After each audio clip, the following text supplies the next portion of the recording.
جو لوگ اللہ پر ایمان لائیں، کہیں کہ ہمارا رب اللہ ہے، پھر اس پر جم جائیں، ان پر فرشتوں کا نزول ہوتا ہے، نہ کوئی غم کرو نہ خوف، خوشیاں مناؤ جنت کی جس کا تم سے وعدہ کیا گیا تھا۔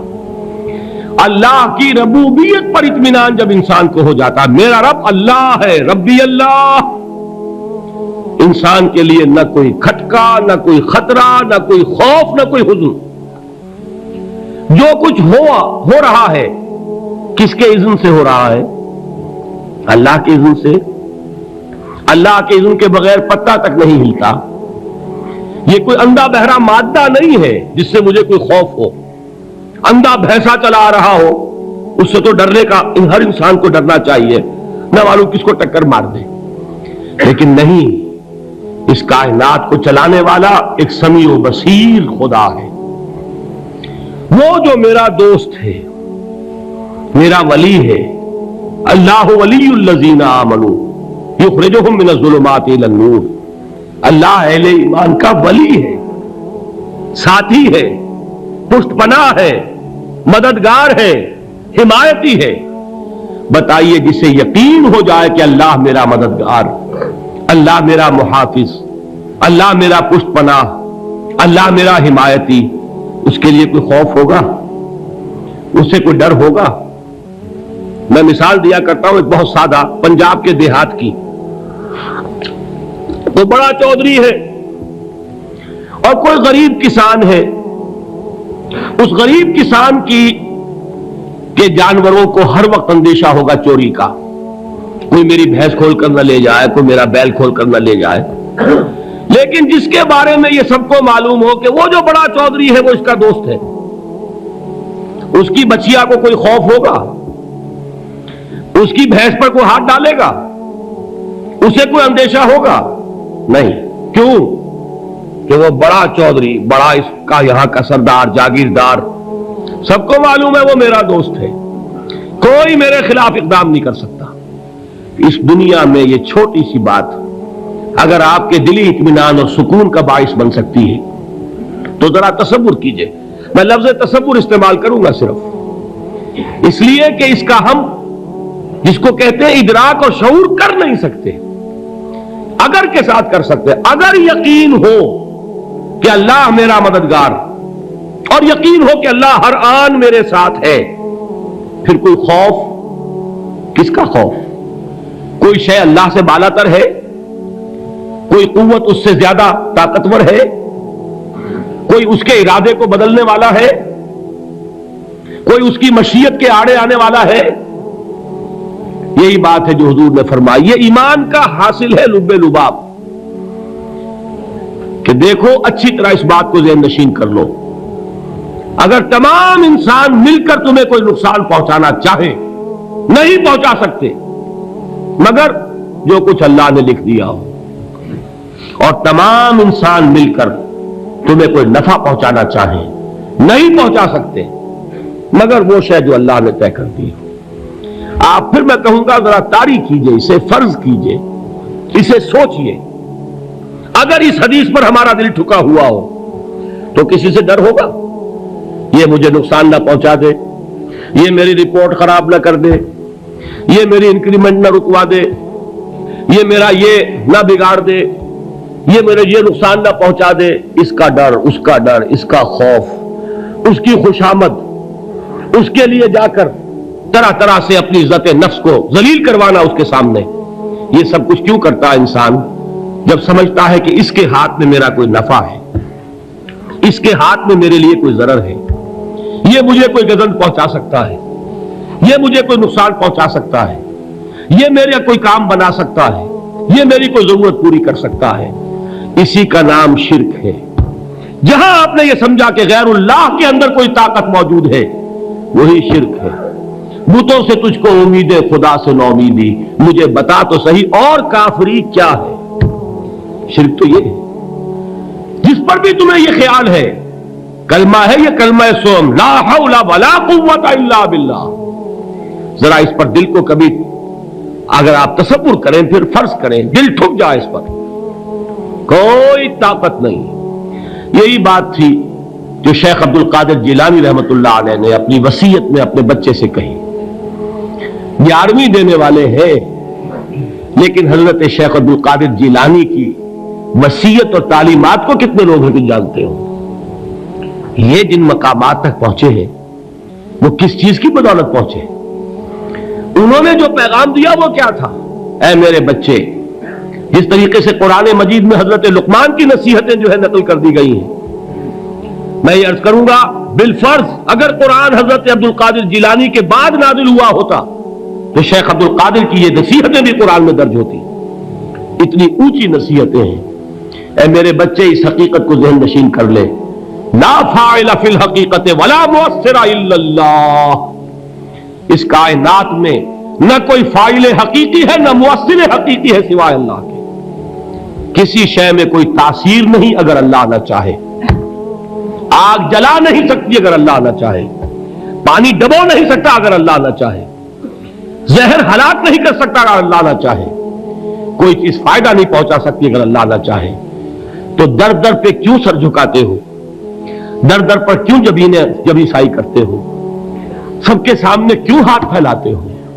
ایک اللہ سے مانگو، ایک اللہ کے سامنے زمین پر اپنی جبین رکھو. لا فاعل فی الحقیقت ولا مؤثر الا اللہ. نظر آتا ہے ہمیں کہ پانی پیاس بجھا دیتا ہے. پیاس بجھانے کی صلاحیت پانی میں نہیں ہے، اللہ کے اذن سے. کھانا بھوک مٹا دیتا ہے، بھوک مٹانے کی صلاحیت کھانے میں نہیں ہے، اذن رب میں ہے. دیکھیے یہی یقین تھا. حضرت موسیٰ علیہ السلام کا واقعہ یاد کیجئے. سامنے سمندر آ گیا ہے، قوم دیکھتی ہے پیچھے کہ گرد و غبار کا طوفان ہے. معلوم ہوا کہ فرعون اپنے لشکر سمیت آ گیا ہے. لشکر جب چلتا تھا تیز رفتاری کے ساتھ تو گرد و غبار کا جو طوفان اٹھتا تھا اس کا تصور کیجیے. اور لمحہ بلمحہ وہ قریب آ رہا ہے. پوری قوم نے کیا کہا؟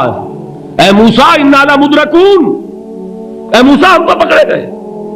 قرآن مجید میں تو یہاں وہ باتیں نہیں لکھی ہیں، لیکن تورات میں یہ درج ہے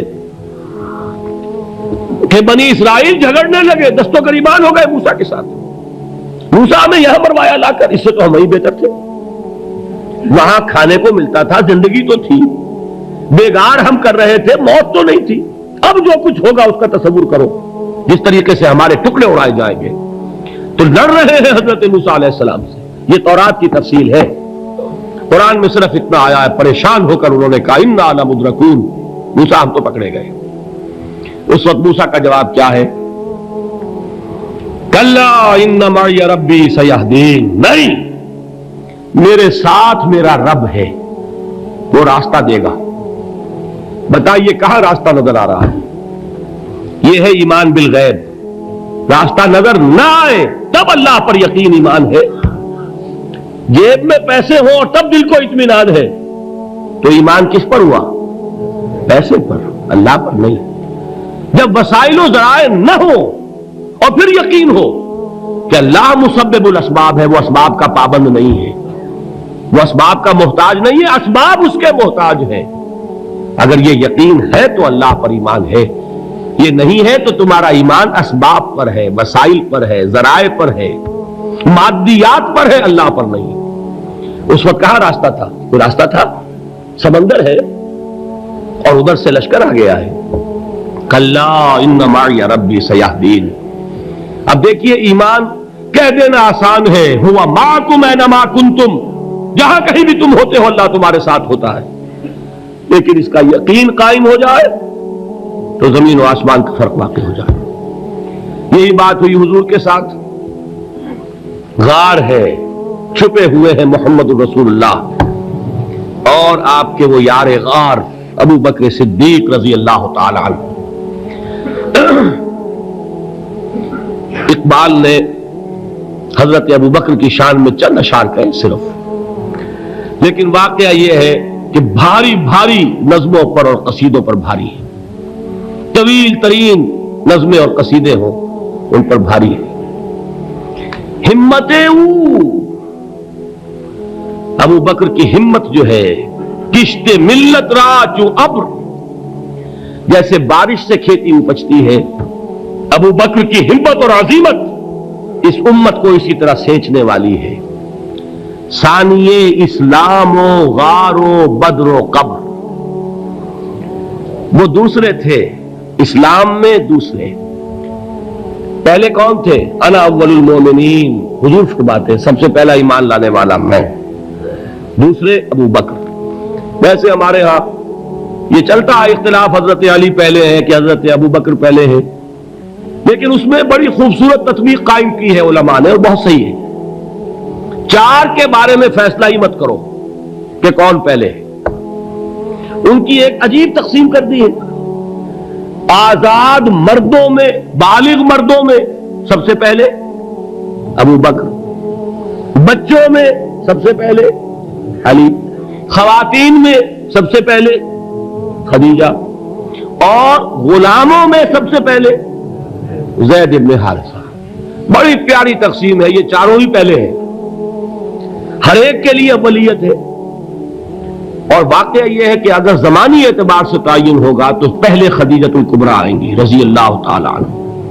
کسی اور سے بات کرنے کی نوبت بعد میں آ سکتی ہے، پہلے تو اہلیہ محترمہ سے بات ہوئی، آتے ہی پہلی وحی ہوئی ہے، ابھی تبلیغ کا حکم نہیں تھا۔ کس کو بتایا واقعہ؟ ابھی اپنی نبوت کی تبلیغ کا تو حکم ہی نہیں آیا۔ واقعہ کس کا ہے؟ وہ خدیجہ کا ہے۔ جب کہا ہے کہ خشیت علی نفسی، مجھے اپنی جان کا اندیشہ ہے، تو کیا جواب دیا خدیجہ نے رضی اللہ تعالی عنہا؟ وہ صدیقۃ الکبریٰ ہے۔ صدیقات جو ہے خواتین، ان میں چوٹی پر خدیجۃ الکبریٰ ہے رضی اللہ تعالی عنہا، اور صدیق جو مرد ہیں ان میں صدیق اکبر ہے ابو بکر صدیق رضی اللہ تعالی عنہ، لیکن صدیقات میں چوٹی پر۔ جب حضور نے فرمایا خشیت علی نفسی، کیا فرمایا، کیا عرض کیا، کیسے تسلی دی؟ نہیں نہیں، اللہ آپ کو ضائع نہیں کرے گا، آپ غریبوں کے ہمدرد ہیں، آپ مساکین کے تکالیف رفع کرنے والے ہیں، آپ بیواؤں کی سرپرستی کرتے ہیں، آپ مسافروں کی خدمت کرتے ہیں، اللہ آپ کو ضائع نہیں کرے گا۔ یہ یقین ہے اس خاتون کے اندر۔ خیر وہ ایک علیحدہ بات ہو جائے گی۔ میرے دل پر حضرت خدیجہ رضی اللہ تعالی عنہ کی شخصیت کا بڑا گہرا نقش ہے، جو وہ کوئی اور ہی وقت اور موقع ہوا تو بیان ہوگا۔ بہرحال اقبال نے ایک مصرے میں جو چار اولیتیں جمع کر دی ہیں، ہمت او کشت امت را چو ابر، ثانی اسلام و غار و بدر و قبر۔ اسلام میں حضور کے بعد پہلے کون؟ ابو بکر۔ غار میں حضور کے ساتھ کون؟ ابو بکر۔ بدر کی رات اللہ کا رسول سر بسجود، وہ گھاس پھوس کی جو جھوپڑی بنائی گئی تھی، اور وہاں تلوار ننگی لے کر پہرا دینے والا کون؟ ابو بکر۔ اور اس حجرہ عائشہ میں محمد کے بعد سب سے پہلے دفن ہونے والا کون؟ ابو بکر رضی اللہ تعالی عنہ صلی اللہ علیہ وسلم۔ وہ جو معاملہ میں سنا رہا تھا غار ثور کا، حضرت ابو بکر بھی حضور کے خیال سے لرز گئے ہیں۔ آپ کو یاد ہوگا کہ جا کر پہلے تمام جتنے سوراخ تھے انہیں بند کیا ہے، ایک سوراخ رہ گیا تھا جس کو بند کرنے کے لیے کوئی کپڑا نہیں تھا، وہاں اپنی ایڑی رکھی ہے، تب کہا ہے حضور سے تشریف لائیے، اور اپنے زانو پر حضور کو لٹایا ہے، اور وہاں کسی موذی جانور نے کاٹا ہے، حضور کی آنکھ لگ گئی تھی، اس وقت اس بل کے اندر جو بھی بچھو ہے کیا ہے واللہ عالم، اس نے کاٹا ہے، اس کی تکلیف کی وجہ سے ابو بکر کی آنکھوں سے آنسو ٹپک گئے، حضور کے چہرے مبارک پر پڑے ہیں کہ حضور جاگے ہیں، معاملہ کیا ہے؟ ایڑی نہیں ہٹائی وہاں سے، مبادا وہ جانور وہاں سے نکل کر محمد الرسول اللہ کو کوئی گزن پہنچا دے، ابو بکر کی ایڑی ہے، جس طرح چاہے کھا لے، ختم کر دے، جان نکل جائے تب کوئی آنچ آئے، محمد پر تو آئے، لیکن جیتے جی نہیں۔ وہ ہے ابو بکر۔ حضور کے خیال سے اس وقت حضور نے پھر اپنا لعاب دہن لگایا ہے، اور اس سے پھر آپ کی تکلیف ختم ہوئی۔ جیسے خیبر میں حضرت علی کی آنکھ دکھ رہی تھی، اس کو جو شفا حاصل ہوئی وہ بھی حضور کے لعاب دہن سے ہوئی۔ تو بہرحال اس وقت انہوں نے کہا ہے کہ اے نبی یا رسول اللہ، اگر اس وقت ان میں سے کسی نے غیر ارادی طور پر بھی اپنے قدموں کی طرف جھانک لیا تو پکڑے جائیں گے۔